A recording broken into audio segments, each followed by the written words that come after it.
The city never slept, but at 3 in the morning, even its most vibrant arteries fell into a hushed rhythm. The financial district, with its towers of glass and steel piercing the night sky, stood as a monument to power and wealth. Among these giants, the Sterling Tower rose higher than most, its top floors illuminated like a beacon for those who understood that real decisions were made when the rest of the world closed their eyes. Inside one of those top-floor offices, surrounded by monitors, displaying stock tickers from Tokyo to London, sat a man who had built an empire from nothing. Mr. Sterling, 63 years old, with silver hair that seemed to glow under the office lights, reviewed documents that would reshape entire industries by sunrise. His face carried the weight of someone who had survived 3 assassination attempts in the last 2 years alone. The threats had become part of his routine. Anonymous letters, encrypted emails warning of his demise, shadowy figures photographed outside his residences. His security team had grown from a modest detail to a small private army. Every movement was calculated, every route planned with military precision, every person in his vicinity vetted through layers of background checks that would make intelligence agencies envious. Yet despite all these precautions, Sterling understood a fundamental truth that kept him awake most nights.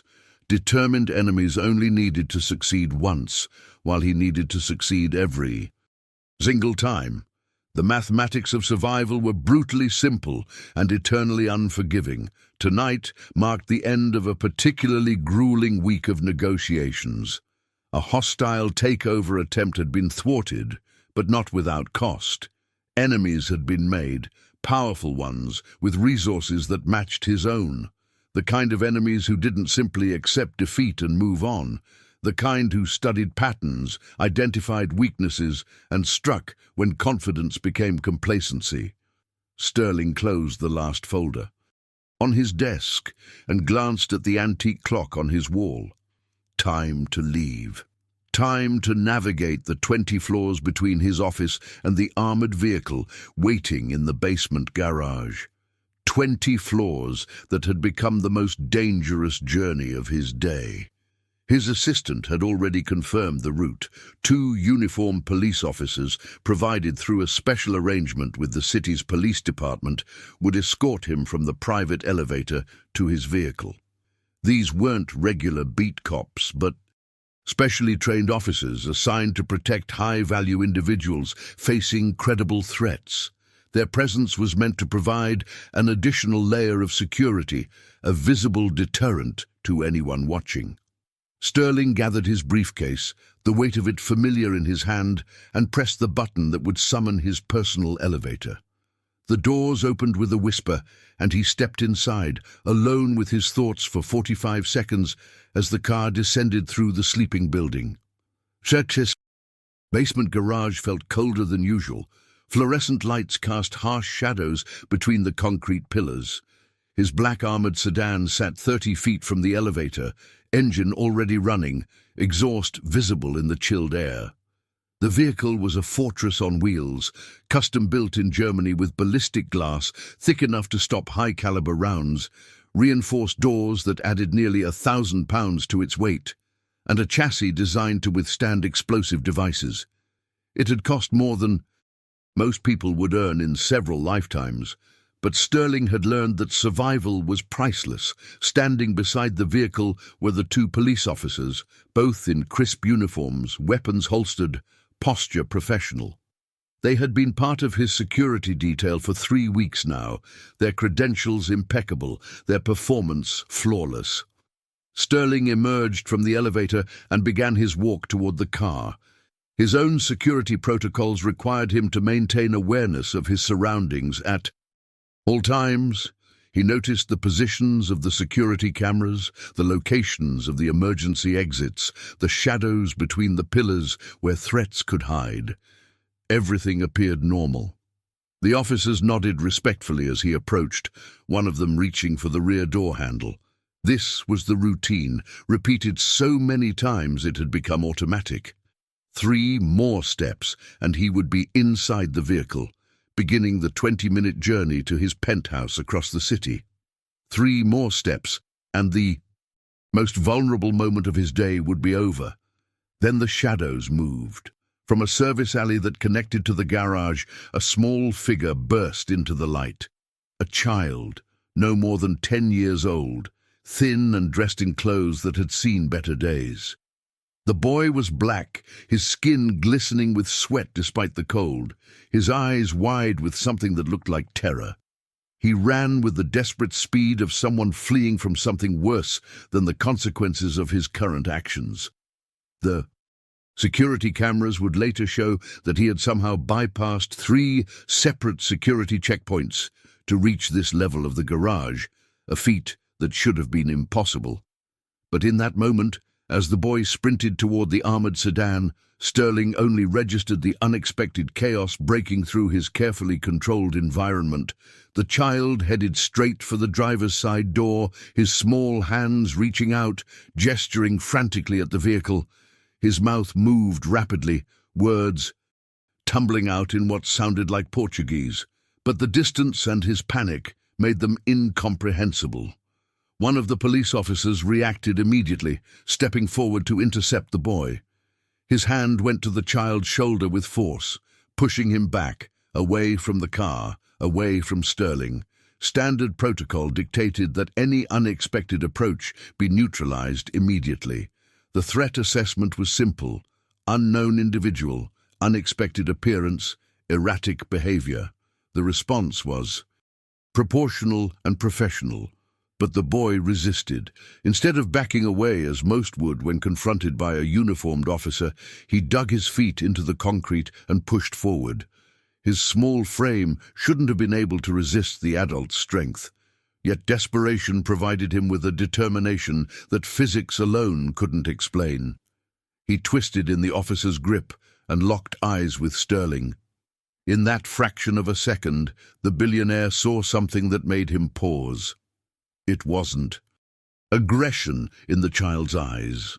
It wasn't the calculated look of someone attempting harm. It was pure, undiluted fear mixed with urgency. The boy wasn't running toward something. He was trying to prevent something. Sterling raised his hand, a gesture that stopped his security protocol mid-execution. The officer holding the boy paused, uncertain. This deviation from procedure created a moment of confusion, a gap in the carefully choreographed security ballet. The billionaire took a step closer to the child, lowering himself slightly to reduce the height difference. He said nothing, but his eyes communicated a willingness to listen. The boy, sensing his opportunity, leaned forward with an urgency that bordered on violence. His breath came in rapid gasps, and his hands trembled as they reached toward Sterling's ear. What happened next would be analyzed by security experts for months afterward. The boy whispered something in rapid Portuguese, his voice barely audible. Then, as if realizing the language barrier might prevent understanding, he switched. The words that followed were in German, technically precise German, the kind spoken by engineers and scientists, not by a 10-year-old street child in a South American city. The phrase was specific, technical, and spoke of timing mechanisms and remote detonation protocols. It was information that no child should possess, delivered with a pronunciation that suggested either extensive training or exposure to native speakers. Sterling's blood turned to ice. His eyes, which had been focused on the boy, shifted to the 2 police officers. In that microsecond of observation, he caught something he had missed before. The officer who had grabbed the boy was sweating. Not the light perspiration of physical exertion, but the cold sweat of someone under immense psychological pressure. The man's jaw was clenched, his breathing slightly irregular. The second officer had positioned himself near the car's rear door, his hand resting on his radio, but his eyes were tracking Sterling's reaction to the boy's words with an intensity that went beyond professional concern. The billionaire had survived in the cutthroat world of international business by trusting his instincts. Those instincts, honed over decades of negotiations and betrayals, were now screaming warnings. He straightened slowly, his mind racing through possibilities and probabilities.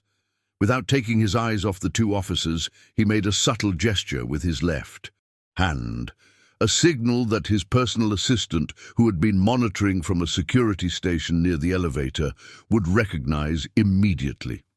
It was a code they had established for situations that fell outside normal protocols. It meant verify everything, assume nothing, check the vehicle. The assistant, a former military intelligence officer who had been with Sterling for 7 years, understood the gravity of that signal. He emerged from the security station carrying what appeared to be a tablet computer, but was actually a sophisticated scanning device. The police officers immediately noticed this development. The one nearest to Sterling stepped forward, his voice professional but urgent. He pointed to his watch, mentioning an important morning meeting, emphasizing the need to depart immediately. The scheduling pressure was real. Sterling did have a crucial video conference in less than 5 hours that would require preparation. But the timing of this reminder, the slight edge in the officer's voice, added another layer to Sterling's growing suspicion. The assistant moved methodically around the armored sedan, passing the scanning device along its exterior, underneath the chassis, near the wheel wells. These were the standard locations for explosive devices, the vulnerable points where even an armored vehicle could be compromised. Sterling watched the officers while his assistant worked. Both men had shifted their weight, their body language betraying a tension that went beyond normal security concern. The second officer had moved his hand closer to his radio, his fingers hovering over the transmit button. That radio, Sterling suddenly realized, was connected to the same frequency that controlled various systems throughout the building, including the scanner emitted a sound that shattered the tense silence. Not a loud alarm, but a steady, insistent beep, accompanied by a red light that pulsed with mechanical certainty. The assistant's face, normally composed regardless of circumstances, went pale. He looked up at Sterling and gave a single definitive nod. Confirmation. The vehicle, the supposedly secure fortress that was meant to protect the billionaire's life, had been compromised. Somewhere in its chassis, hidden with professional expertise, was a device designed to end his life and anyone else unfortunate enough to be nearby when it activated. Sterling took 2 deliberate steps backward, away from the vehicle, his eyes never leaving the 2 police officers. The pretense evaporated. The professional courtesy dissolved. In that moment, all 3 men understood that the game was over and new rules were now in effect. The betrayal hung in the air like smoke, visible and suffocating. These men, who had been trusted with his life, who had passed every background check, who had been vetted by multiple agencies, were not protectors. They were assassins wearing the uniform of public servants, and they had nearly succeeded in their mission. What happened next unfolded with the terrible clarity of inevitability finally arriving. The first officer moved with the trained reflexes of someone whose cover had been blown. His hand shot toward the radio clipped to his belt, fingers reaching for the transmit button with desperate urgency. But Sterling's assistant was faster. 7 years of protecting the billionaire had prepared him for precisely this moment when trust shattered and survival depended on split-second decisions. He crossed the distance between them in 3 powerful strides and locked his hand around the officer's wrist with enough force to stop the motion completely. The radio, that innocent-looking communication device, was now revealed as something far more sinister. A remote trigger for the explosive device hidden beneath the armored sedan. The second officer assessed the situation with the cold calculation of a professional operative whose mission had failed. He didn't reach for his weapon, didn't attempt to help his partner. Instead, he turned and ran toward the garage exit with the singular focus of someone prioritizing escape over confrontation. His polished boots echoed against the concrete as he sprinted between the pillars, heading for the service stairwell that would take him up and out of the building. His training had taught him that failed operations required immediate extraction, that staying to fight when the element of surprise was lost only increased the probability of capture. He had nearly reached the stairwell door when it burst open from the other side. 3 men in dark suits emerged, blocking his path. These weren't police officers or building security guards. They were members of Sterling's private security team, former Special Forces operatives from 3 different countries who had been monitoring the situation from concealed positions throughout the garage. The billionaire's real protection had never been the 2 uniformed officers. It had been these silent watchers who operated in the shadows, observing everything, ready to respond to threats that official channels might miss. The fleeing officer skidded to a halt, his hand finally moving toward his service weapon, but 6 hands were faster. They restrained him with professional efficiency, forcing him to the ground, securing his arms behind his back with plastic restraints that bit into his wrists. Back at the armored sedan, Sterling stood perfectly still, his mind processing the implications of what had just been prevented. The boy, Elias, remained nearby, his small chest heaving with exhaustion and fear. The child had somehow known about the explosive device. More remarkably, he had known specific technical details about its construction and detonation mechanism. This wasn't general knowledge or lucky guessing. This was precise intelligence that suggested either direct observation of the device being planted or information obtained from those who had planted it. The question that burned in Sterling's mind was simple yet profound. How did a 10-year-old street child come to possess information that should have been known only to professional assassins? The billionaire turned his attention fully to Elias, for the first time since the boy had whispered those terrifying words in German. The child's clothes were worn but clean, suggesting someone who maintained dignity despite poverty. His shoes were too large for his feet, probably donated or found. But they were tied with careful double knots. His hands, though small and thin, showed calluses that spoke of physical labor. This wasn't a child living entirely on the streets. He had structure somewhere, responsibilities, perhaps family members depending on him. But the most striking feature was his eyes. They held an intelligence and awareness that seemed incompatible with his age, the kind of alertness that came from living in environments where missing details could mean danger. Sterling lowered himself to one knee, bringing his face level with the boy's. He made this gesture slowly, deliberately, ensuring that Elias understood it wasn't a threat, but an acknowledgement. In the billionaire's world, power was usually expressed through height and position, through looking down at others from elevated spaces. But this moment required something different. This moment required recognition that the boy had done something extraordinary, something that professional security teams with millions of dollars in equipment had failed to detect. The child had saved his life, and that truth demanded respect that transcended age, wealth, or social status. The boy met Sterling's gaze without flinching. Whatever fear had driven him to break through security barriers and confront armed officers had evolved into something else now. It was a kind of exhausted relief mixed with wariness, the look of someone who had completed a dangerous task but wasn't yet certain of the consequences. His breathing had slowed, but his muscles remained tense, ready to run if the situation turned against him.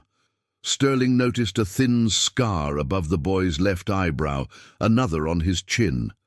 This child had survived hardships that left physical marks. experiences that had taught him when to fight and when to flee. The assistant had secured the first officer against one of the concrete pillars, using additional restraints to ensure he couldn't move or reach any concealed devices. He then performed a thorough search, removing not just the radio, but also a mobile phone, a small electronic device that resembled a key fob, and a backup weapon concealed in an ankle holster. Each item was placed carefully on the ground, potential evidence in what would become a complex investigation. The officer's face had gone from panicked urgency to resigned acceptance. He understood that whatever plan had been set in motion had failed, that his carefully constructed cover had been demolished by the unexpected intervention of a child he had never anticipated. Sterling's security team brought the second officer back to the sedan area, forcing him to kneel beside his partner. The two men didn't look at each other, didn't exchange words or glances. Professional operatives understood that communication after capture could provide investigators with additional intelligence about their organization, their methods, their sponsors. Silence was their only remaining defense, the final wall between their employers and exposure.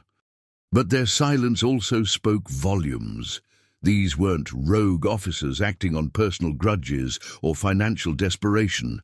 They were trained operatives, disciplined and coordinated, working for someone with significant resources and motivation to eliminate Sterling. The assistant approached Sterling and spoke in a low voice, updating him on the immediate situation. The explosive device beneath the car was sophisticated, using military-grade materials that weren't available on the civilian market. The bomb squad had been called and was en route, but preliminary scans suggested a remote detonation system with multiple redundancies.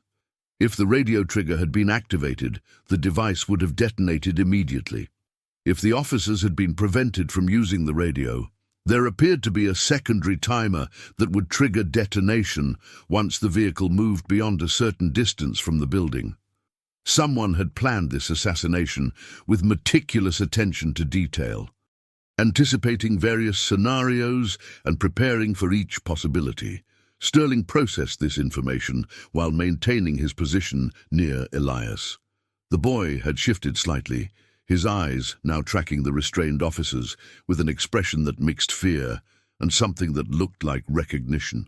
The billionaire noticed this reaction and filed it away as another piece of the puzzle that needed solving. Did the boy know these men? Had he seen them before tonight? The way Elias studied their faces suggested familiarity, but also confusion, as if he was trying to reconcile what he knew about them with what they had attempted to do. The garage's atmosphere had transformed completely. What had been a routine security operation had become a crime scene. Additional security personnel had sealed all exits, ensuring that no one entered or left without documentation. The building's security cameras were being reviewed, their footage preserved as evidence. The police department's internal Affairs Division had been notified, though Sterling's team had made it clear that these two officers would remain in private custody until their full identities and affiliations could be verified. The assumption that they were genuine police officers, however corrupted, was no longer accepted as fact. Everything they had presented, every credential and document, now required independent verification. Sterling finally stood, his knees protesting slightly from the extended kneeling position. He looked down at Elias and then at the expensive watch on his wrist. It was a Swiss timepiece, custom-made by a manufacturer that produced fewer than 100 watches per year. The watch had cost more than most families earned in a decade, its mechanism so precise that it required adjustment only once every century. It was a symbol of wealth, certainly, but also of appreciation for craftsmanship, for the human ability to create something of lasting value and beauty. Sterling had worn this watch for 5 years, through negotiations that shaped industries and meetings that moved billions of dollars across global markets. He unfastened the watch's leather strap with deliberate movements, sliding it off his wrist. The metal felt warm from his body heat, the weight familiar after years of constant wear. He held it for a moment, acknowledging what this gesture represented. This wasn't charity or condescension. This wasn't a rich man tossing coins to the poor. This was recognition of a debt that couldn't be fully repaid, an acknowledgement that the boy's information had value that transcended normal economic calculations. Elias had given him the most precious gift possible, continued existence, the opportunity to see tomorrow and all the days that might follow. Sterling knelt again, this time briefly, and reached for the boy's thin wrist. Elias extended his arm with hesitation, uncertain about what was happening. The billionaire fastened the watch around the child's wrist, adjusting the strap to its tightest setting, though even then it hung loosely on the small arm. The contrast was striking. This instrument of precision and luxury against the worn sleeve of a child's jacket. This symbol of wealth against the reality of poverty. But in that moment the watch became something different. It became a promise, a connection between two people whose lives should never have intersected, but now were bound by shared experience and mutual salvation. The boy looked down at the watch, his eyes wide with wonder and confusion. He understood its material value, even if he couldn't comprehend the deeper meaning Sterling intended. His fingers touched the glass crystal covering the dial, traced the elegant hands marking time's passage. For perhaps the first time in his young life, Elias possessed something of significant worth, something that couldn't be easily taken or dismissed. The watch represented possibility, the potential for change, for a different kind of future than the one that seemed inevitable for children in his circumstances. Sterling stood once more and placed his hand briefly on the boy's shoulder, a gesture of solidarity and gratitude. Then he turned to his assistant and gave a series of quiet instructions. Elias was to be protected, his identity secured, his location kept confidential. Whatever information the boy possessed about the assassination attempt would need to be carefully extracted, but not tonight, not in this garage surrounded by the evidence of betrayal and violence. The child had already demonstrated more courage than most adults would summon in a lifetime. He deserved rest, safety, and the assurance that his brave action wouldn't result in retaliation from those who had orchestrated this failed murder. As additional security vehicles arrived and the garage filled with investigators and specialists, Sterling looked back at the armored sedan that should have been his coffin. The vehicle sat silent and deadly, its elegant exterior hiding the violence concealed within its chassis. Someone with resources, intelligence, and determination had come within moments of succeeding in their goal. The fact that their elaborate plan had been undone by a 10-year-old boy would undoubtedly frustrate and enrage them, but it would also force them to reconsider their methods, to wonder what else they had missed, what other variables their careful planning had failed to account for.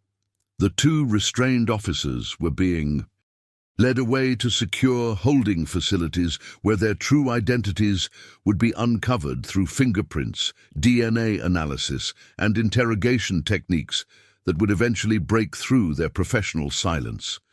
Their uniforms would be examined for authenticity, their weapons traced to their origins, their communications analyzed for patterns that might reveal their handlers.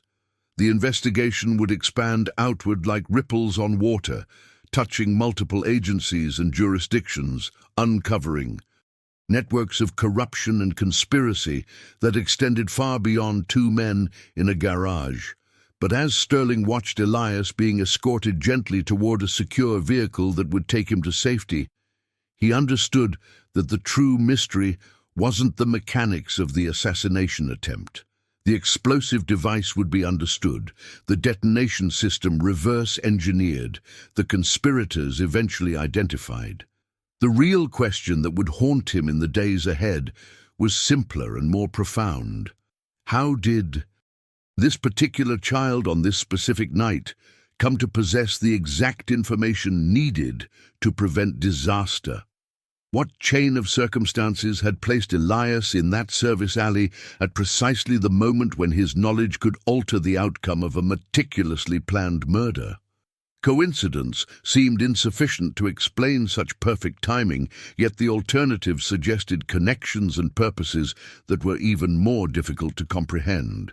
The boy turned back one final time before entering the vehicle, his eyes meeting Sterling's across the busy garage. In that glance, the billionaire saw something that transcended their vast differences in age, wealth, and power. He saw shared recognition of how fragile life truly was, how quickly certainty could dissolve into chaos, how the most carefully constructed protections could fail in unexpected ways. But he also saw something else, something that would puzzle him for a long time afterward. In the boy's eyes, alongside the exhaustion and relief, was the faintest trace of calculation, as if Elias understood far more about tonight's events than anyone had yet discovered. As if the child possessed knowledge that extended beyond technical details about explosive devices and into territories that remained hidden from everyone else involved. The vehicle carrying Elias pulled away slowly, its red taillights disappearing up the garage ramp into the night. Sterling remained standing in the cold garage, surrounded by his security team and investigators, aware that his life had been permanently altered by forces he didn't yet fully understand. The watch on his wrist was gone, but the weight of questions it represented had only just begun. The interrogation rooms in Sterling's private security facility were designed to extract truth without leaving marks. Located 3 floors beneath his primary office building, these spaces existed in a legal gray zone where corporate security overlapped with intelligence operations. The 2 captured officers sat in separate rooms, each unaware of what the other might be revealing, each calculating the mathematics of loyalty versus self-preservation. Sterling watched them through one-way glass, his arms crossed, his expression unreadable. 48 hours had passed since the garage incident, 48 hours of investigation that had peeled back layers of deception to reveal something far more disturbing than a simple assassination attempt. The uniforms the men had worn were genuine, manufactured by the official supplier to the city's police department. Their badges were authentic, issued through proper channels with serial numbers that matched departmental records. Their weapons came from police inventory, signed out through legitimate protocols. On the surface, everything appeared correct, which made the underlying reality even more chilling. These weren't criminals who had stolen police equipment or forged credentials. They were individuals who had been inserted into the actual police force through a process so sophisticated that it had fooled multiple layers of vetting and background investigation. Sterling's intelligence team had worked without rest to uncover the truth. The first breakthrough came from fingerprint analysis. While the prints matched the identities in police records, a deeper search through international databases revealed something unexpected. Both men had prior identities in Eastern European countries, previous lives that had been carefully erased and replaced with new histories that would withstand casual investigation. The transformation had been meticulous. Birth certificates, school records, employment histories, all manufactured with attention to detail that suggested state-level resources rather than criminal organizations operating independently. The second breakthrough came from financial analysis. Both officers maintained modest lifestyles appropriate to their official salaries, but forensic accountants discovered hidden accounts in offshore jurisdictions. Money flowed through complex networks of shell companies and cryptocurrency exchanges, eventually tracing back to sources that operated in countries where Sterling's business empire had made powerful enemies. The amounts weren't excessive. These weren't men who had been bought with obvious wealth. Instead, They received steady payments structured to avoid triggering financial surveillance systems, compensation for a long-term mission that required patience and careful positioning. The bomb itself told its own story. Explosive experts who examined the device found components that matched materials used in military applications from 3 different nations. The detonation mechanism showed engineering sophistication that pointed toward advanced training, possibly from state security services. Most significantly, the placement of the device demonstrated intimate knowledge of the armored sedan's construction, including modifications that Sterling's security team had made after purchasing the vehicle. This information wasn't publicly available. Someone with access to highly classified specifications had provided the assassins with precise details about where the vehicle's armor was thinnest and how to maximize damage. Sterling authorized enhanced interrogation techniques that stopped just short of legal boundaries. Professional interrogators used psychological pressure, sleep deprivation, and sophisticated deception to break down the prisoner's resistance. The first officer, the one who had tried to activate the radio trigger, proved more fragile than his training had prepared him for. After 36 hours, his resolve cracked. The information that spilled out confirmed Sterling's darkest suspicions and introduced new dimensions of threat that extended far beyond his personal safety. The assassination plot was part of a larger operation targeting multiple business leaders who had opposed certain international interests. Sterling was neither the first nor the only intended victim. 3 other executives in related industries had died in the previous year under circumstances officially ruled as accidents or natural causes.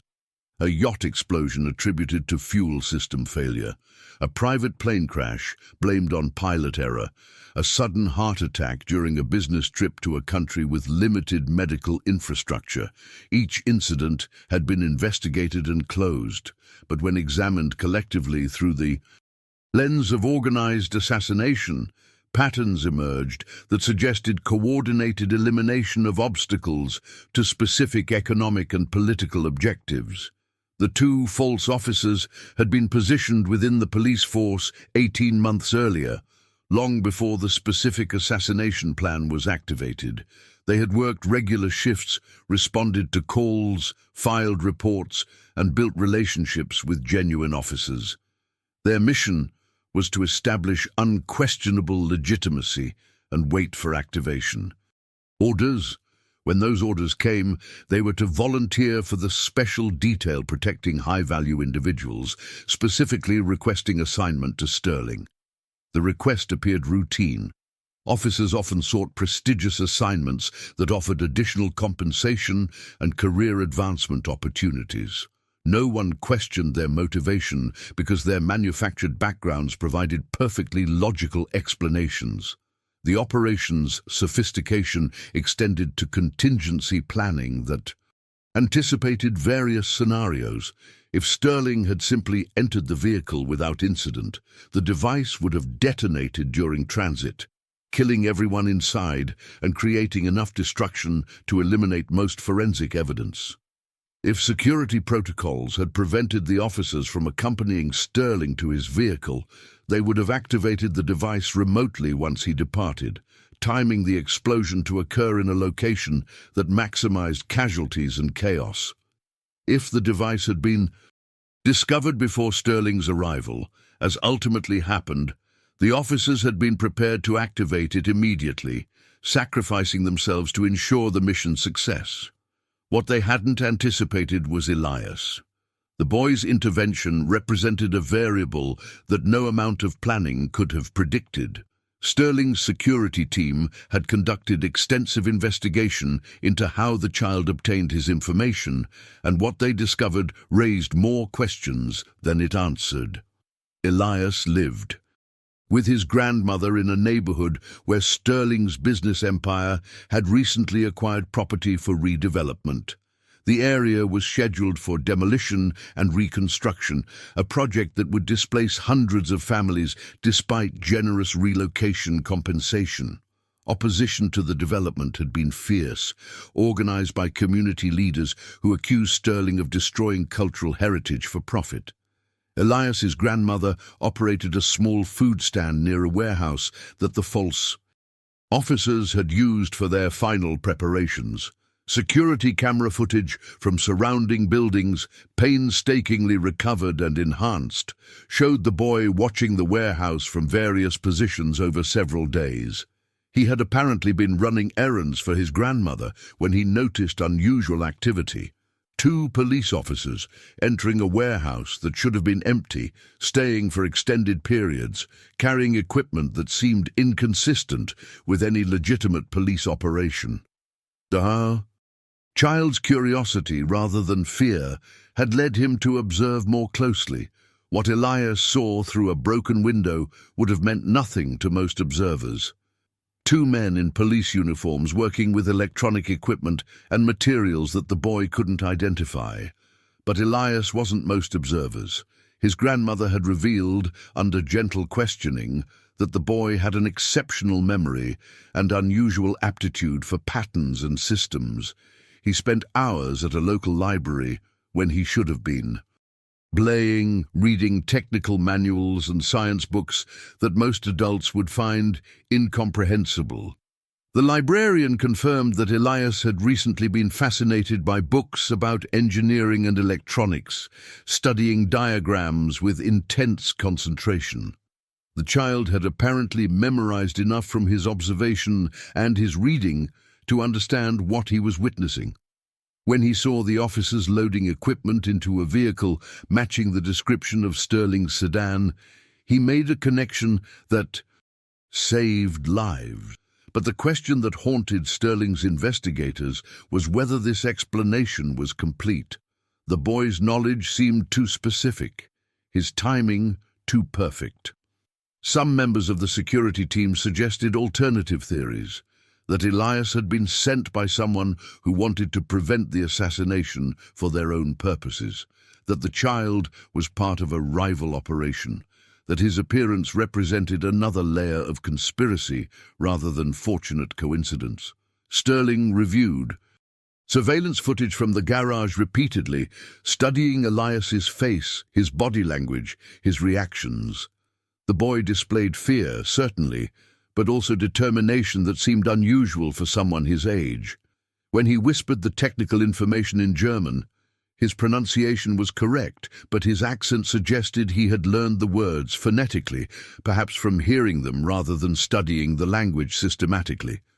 This detail supported the theory that he had overheard the officers discussing their work, possibly repeating technical specifications they received from whoever supplied the explosive device. The deeper investigation into the false officers' backgrounds revealed connections that extended into Sterling's own organization. A junior security analyst had been feeding information about Sterling's schedule and movements to an intermediary, who then passed it to the assassination team. The analyst, a young man with student debt and expensive tastes, had been compromised through financial pressure and honey trap techniques. He had no idea his information was being used to plan murder. He believed he was providing intelligence for corporate espionage, selling his employer's secrets for money that seemed like a victimless crime until the truth emerged. This internal betrayal shook Sterling's confidence in his security infrastructure. If one analyst could be turned, how many others might be compromised? How many of the people he trusted daily might be working for interests that wanted him dead?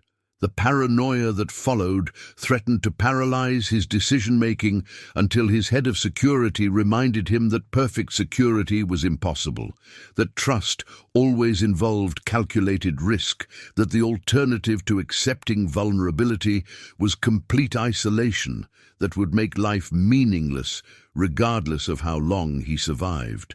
The authorities eventually took custody of the two false officers, but only after Sterling's team had extracted every useful piece of information. The men would face charges that carried life imprisonment, but the real sponsors of the assassination would likely escape justice. The money trail went cold in jurisdictions that didn't cooperate with international investigations.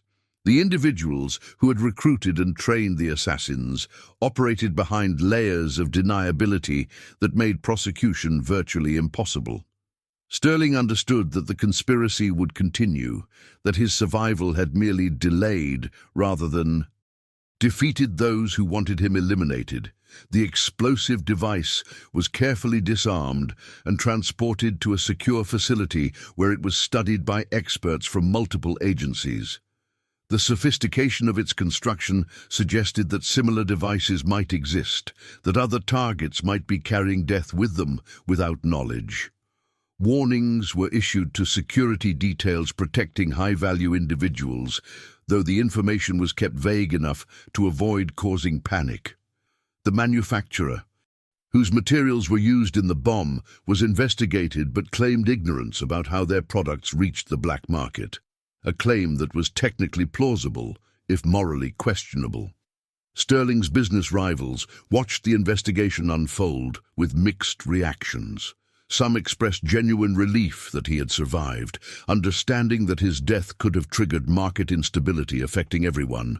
Others remained silent, their lack of comment suggesting either complicity or awareness that celebrating too openly might invite suspicion. The business world operated on ruthless principles, but most players preferred economic competition to physical violence, understanding that murder as a business strategy created precedents that threatened everyone's security. The media reported the incident as a foiled terrorist attack, the details carefully controlled to avoid revealing the full extent of the conspiracy. Sterling's public relations team crafted a narrative that acknowledged danger without admitting vulnerability, that thanked law enforcement while avoiding mention of the corrupted officers, that maintained the image of a business empire too powerful to be threatened seriously. The truth remained locked in classified files and encrypted communications, known only to those with clearance levels that most people didn't know existed. But Sterling couldn't forget the boy's face, the watch now hanging loose on a thin wrist, the calculation he had seen in those young eyes. He arranged for Elias and his grandmother to receive housing in a better neighborhood, far from the warehouse district where dangerous observations had occurred. The boy was enrolled in a private school where his intellectual gifts could be properly developed. A trust fund was established, ostensibly from an anonymous donor, that would provide for his education through university and beyond. These arrangements were made quietly, without publicity, both to protect Elias from retaliation and to avoid questions about why a billionaire would take such interest in one particular child.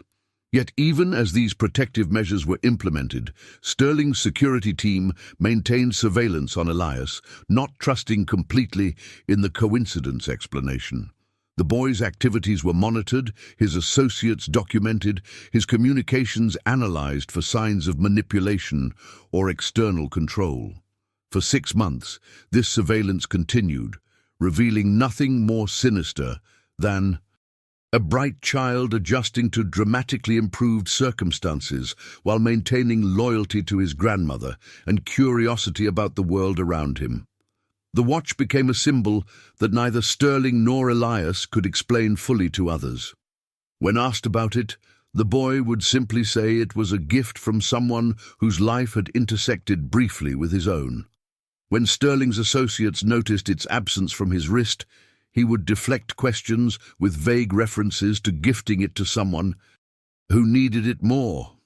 The truth was too complex to summarize casually, too bound up with questions of fate, coincidence, and the strange ways that lives became entangled across boundaries that should have kept them forever separate. As months passed and no further assassination attempts materialized, Sterling began to relax incrementally, though he never returned to the level of routine comfort he had felt before that night in the garage. The 2 false officers were convicted and disappeared into prison systems where they would likely die of old age if rival intelligence services didn't arrange earlier deaths to ensure their silence.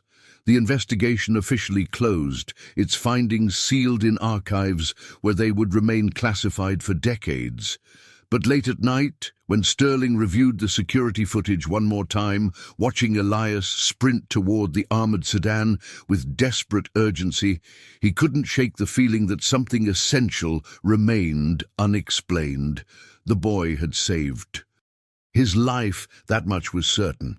But whether by accident or design, through coincidence or conspiracy, through innocent observation or calculated intervention, remained a mystery that all his wealth and resources couldn't definitively solve. And that uncertainty, perhaps more than the assassination attempt itself, continued to haunt him as he moved forward through days that had been granted by the actions of a 10-year-old child whose true motivations might never be.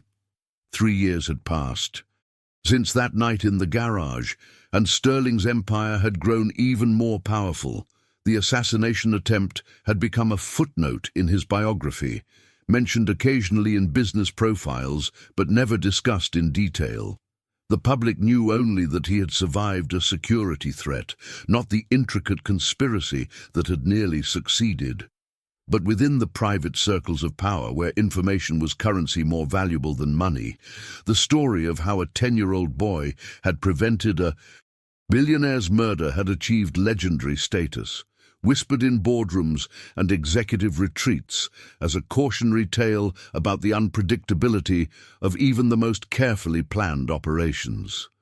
Elias had transformed in those 3 years. The thin, desperate child who had sprinted through a basement garage now attended one of the country's most prestigious private academies. His intellectual gifts, freed from the constraints of poverty, had flourished spectacularly. Teachers reported that he absorbed complex mathematical concepts with ease, that he could solve engineering problems that challenged students years older, that his memory for technical specifications remained extraordinary. The scholarship that officially funded his education was managed through a foundation with no public connection to Sterling, one more layer of protection designed to keep the boy's identity separated from the billionaires. But Sterling maintained awareness of Elias's progress through carefully structured channels. Quarterly reports arrived on his desk, detailing academic achievements, social development, and any concerns that might indicate problems. The surveillance that had monitored the boy during the first 6 months after the incident had been discontinued, replaced by this more respectful distance that acknowledged Elias's right to privacy, while ensuring he remained safe from potential retaliation. The boy's grandmother had passed away 18 months earlier from natural causes, leaving Elias without family, but supported by the trust fund and protective structures Sterling had established. What the reports couldn't capture was the psychological weight that Elias carried. The school counselor noted that he rarely discussed his past, that he formed few close friendships, that he seemed to carry knowledge that isolated him from peers who lived in comfortable ignorance of the world's darker mechanisms.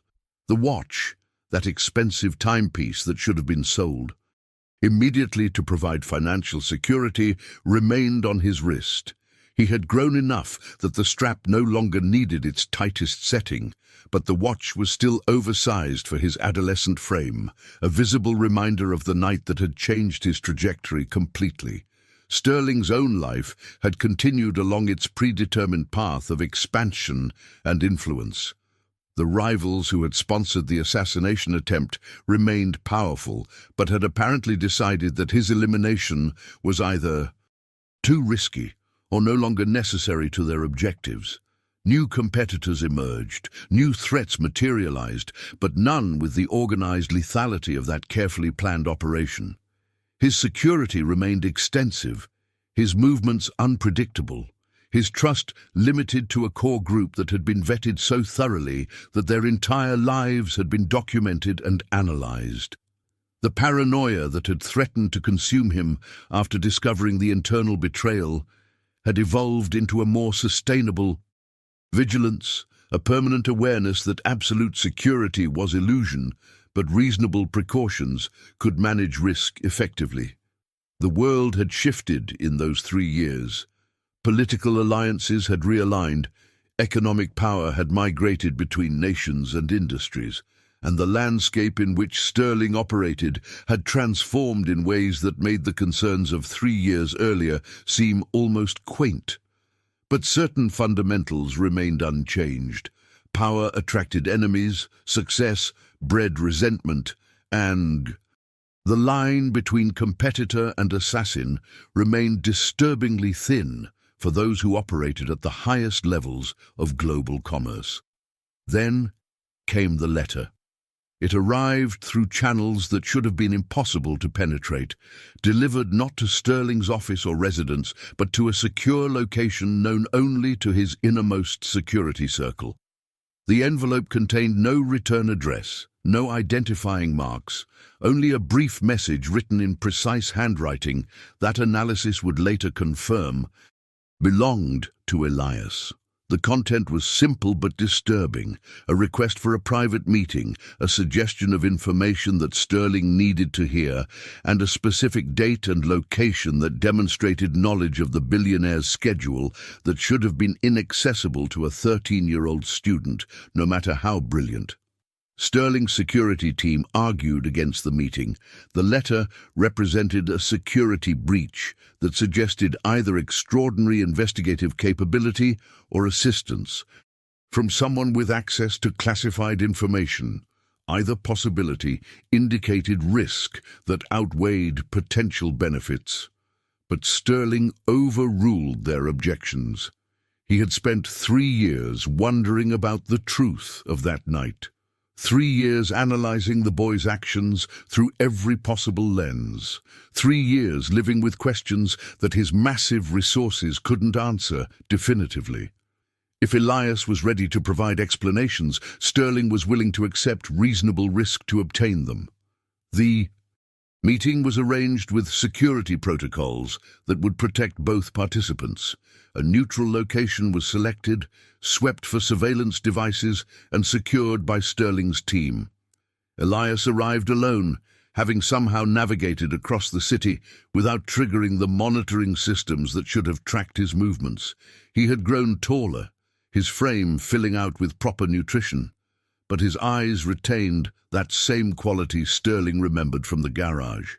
Intelligence mixed with calculation, awareness that extended beyond normal adolescent concerns. They sat across from each other in a private room, two people whose lives had intersected violently 3 years earlier and had remained connected through invisible threads ever since. Sterling waited, allowing the boy to control the conversation's direction. Elias reached into his jacket and removed a small recording device, placing it on the table between them. The device was old technology, the kind that stored audio on physical media rather than uploading to cloud services, the kind that could preserve secrets without creating digital trails that might be discovered.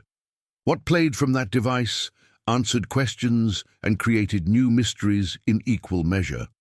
The recording captured voices speaking in languages Elias shouldn't have understood, discussing details of the assassination plot with the casual professionalism of people confident in their security. The quality suggested the recording had been made in the warehouse where the boy had observed the false officers, but the technical capability required to capture audio through walls or windows exceeded what a 10-year-old child should have possessed. Elias let the recording play for 30 seconds before stopping it, the implications clear without requiring complete disclosure. Sterling listened without interrupting as the boy explained what he was willing to reveal. The warehouse observation hadn't been accidental curiosity, but deliberate.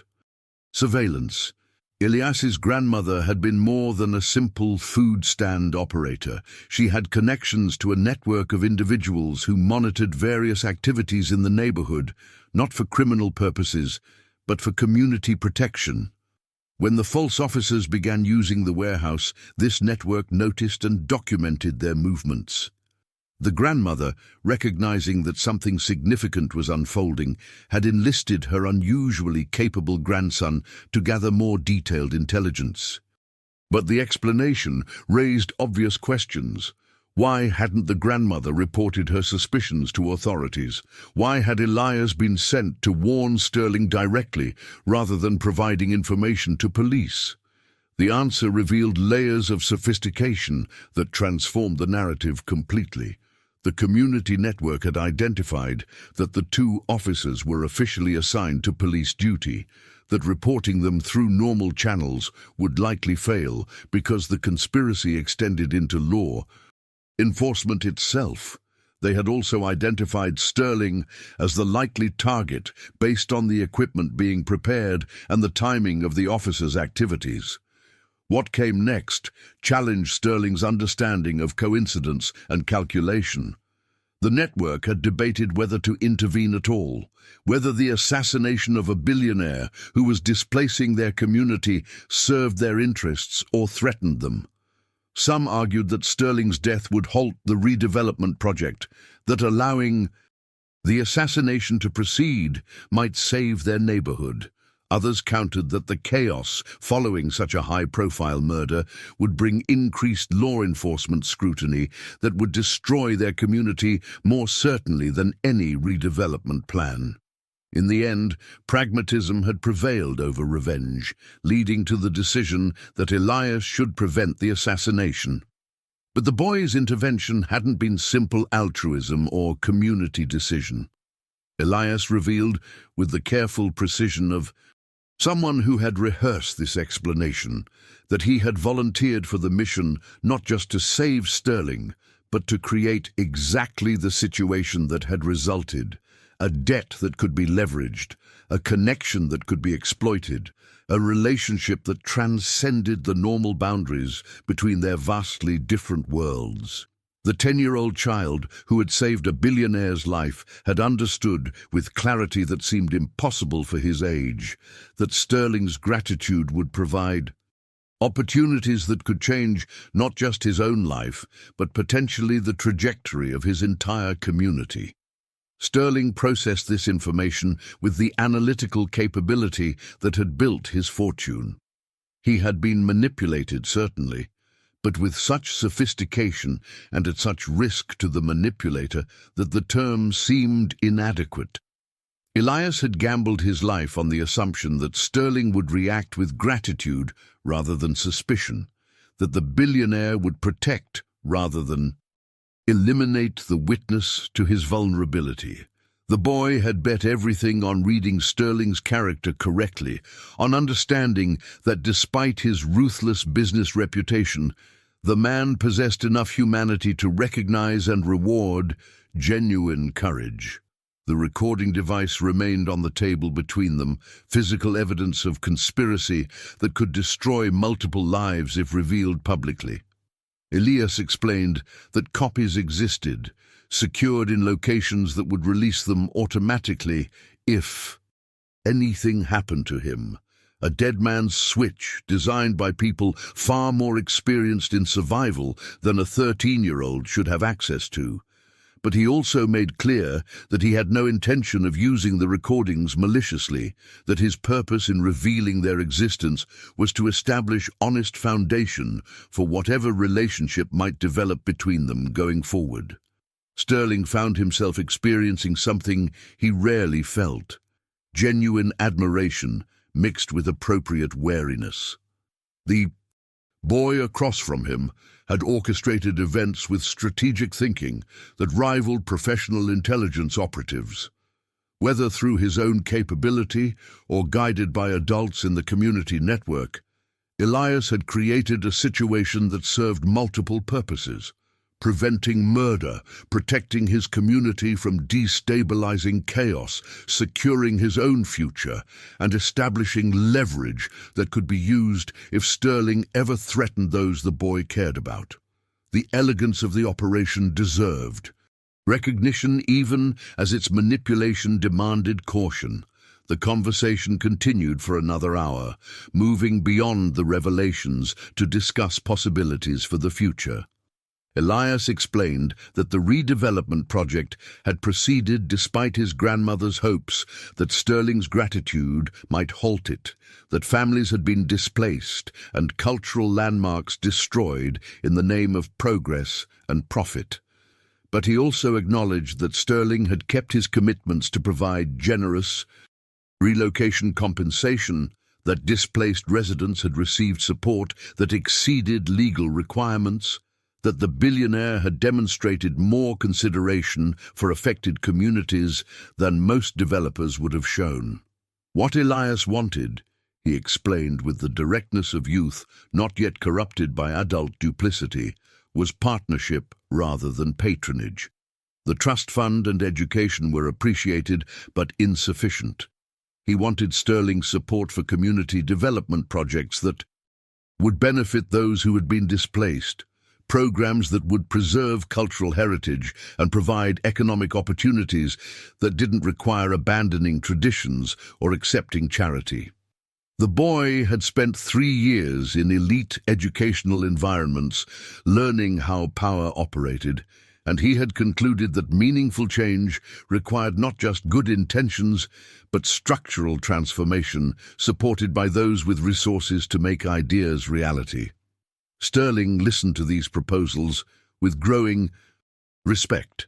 The 13-year-old across from him spoke with clarity about economic models, social impact frameworks, and sustainability metrics that demonstrated comprehensive understanding of complex systems. This wasn't naive idealism, but practical vision backed by analytical rigor.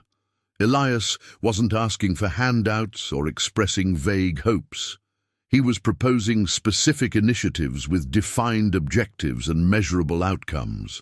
The boy had transformed Sterling's gratitude into educational opportunity and was now attempting to leverage that education into community benefit. The billionaire considered the request carefully, analyzing motives and probabilities.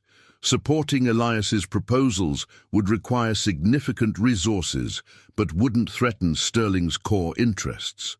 The projects might even provide positive publicity and demonstrate corporate social responsibility in ways that benefited his broader business objectives.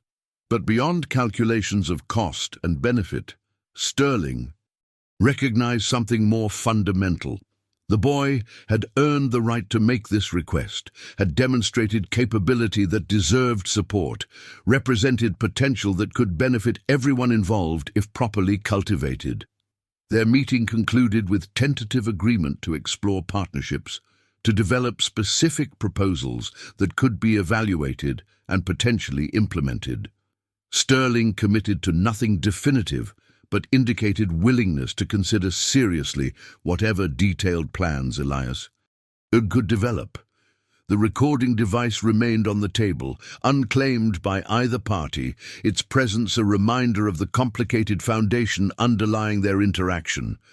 Finally, Sterling reached across and picked up the device, examining it briefly before sliding it into his pocket. The gesture acknowledged the truth it contained, while removing it as explicit threat from their relationship going forward. As Elias prepared to leave, Sterling noticed the watch still on the boy's wrist, worn and scratched from 3 years of constant wear. The expensive timepiece had been maintained carefully despite obvious signs of use, its mechanism still functioning with the precision that justified its extraordinary cost. Sterling mentioned that the watch could be serviced if Elias wished, that manufacturers of such instruments provided lifetime maintenance for their creations.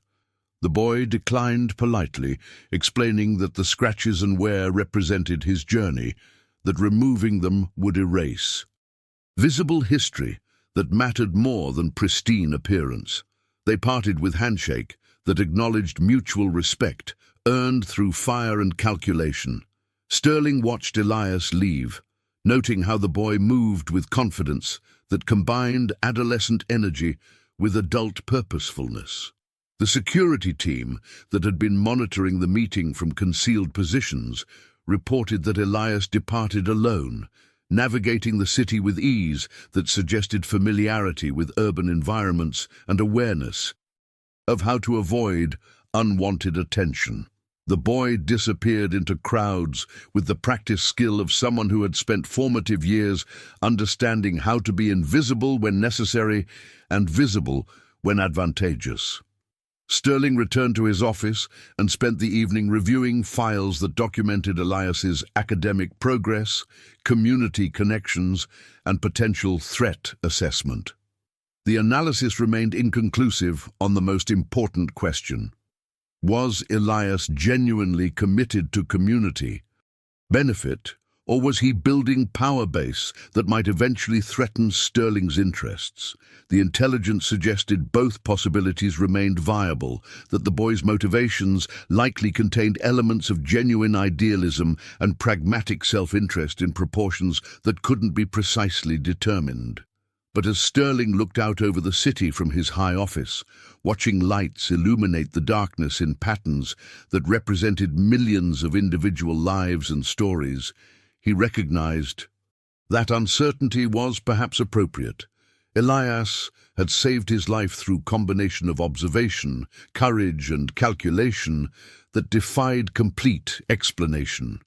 The boy had earned education and opportunity through strategic thinking that impressed even those who analyzed such operations professionally, and now he was attempting to leverage those gains into broader community benefit through proposals that demonstrated sophistication unusual for his age.